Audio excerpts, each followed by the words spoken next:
Hello and welcome. Thank you for joining me today. Today we're talking about could intermittent fasting, IF, be messing with your mojo? The idea behind intermittent fasting is that by restricting your food to a certain period of time, our bodies will then begin to use the fat that is stored on our bodies for fuel. It is a weight loss trend that in truth may not be sustainable in the long term. And this is, I say this because I have had experience with women in my Facebook group who have shared that they have done IF, and when they have stopped for whatever reason, they have then gained the weight back. Not overnight, but it has crept back up. In case we're meeting for the first time, hi, my name is Lee van Breda and I am a hormone specialist, reformed supermom, and health and nutrition advisor. I'm also the owner of Balancing Act Health Coaching and the founder of the Harmonize Your Hormones method. And today we are speaking about intermittent fasting and how it could be affecting your mojo.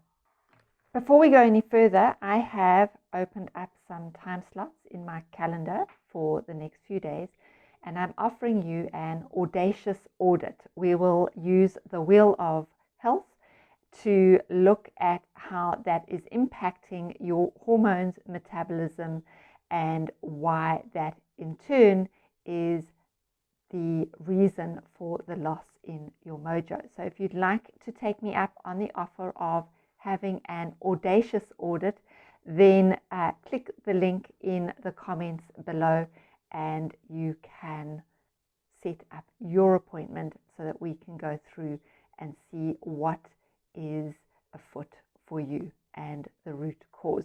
And I'll also be able to provide you with some solutions so that you can get your mojo back. But let's dive into how intermittent fasting could be messing with your mojo. So it seemingly gets good results until you stop. And when you return to your old way of living and eating, that's when the weight starts to come back. Now, why would you stop intermittent fasting if it is getting you the results? Well, to me, in my experience, it seems to be that it could have a lot to do with the timing windows and the fact that those aren't necessarily sustainable, especially when you're wanting to socialize and live a normal life. So, because if you think about it, it is quite difficult to eat in a 4 or 6 hour window. When it comes to that eating window, I believe it creates a lot of pressure to ensure that you eat enough so that you don't get hungry. We have an innate fear of being hungry because if we get hungry, then what do? We can either white knuckle it and use willpower to power through the eating window, or cave and grab food like we shouldn't grab and eat like we haven't eaten for days.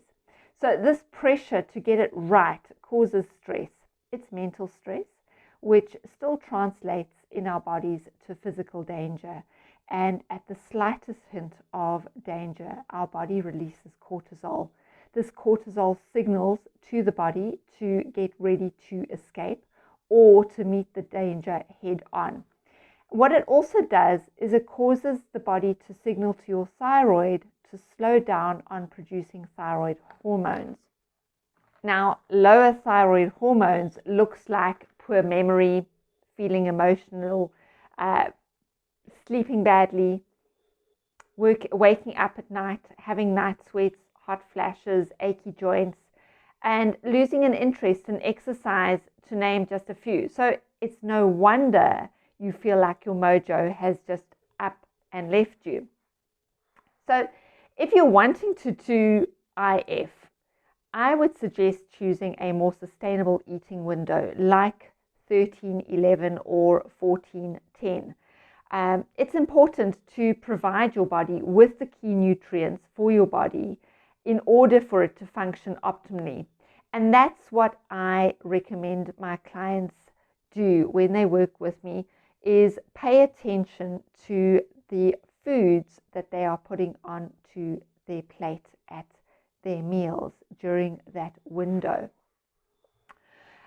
Because it is important for your metabolism to receive the variety of nutrients that your body requires in order to function optimally.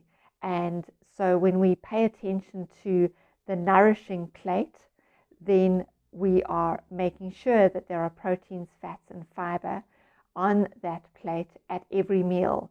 And that helps to sustain you through your eating window, but also through the period of the fast.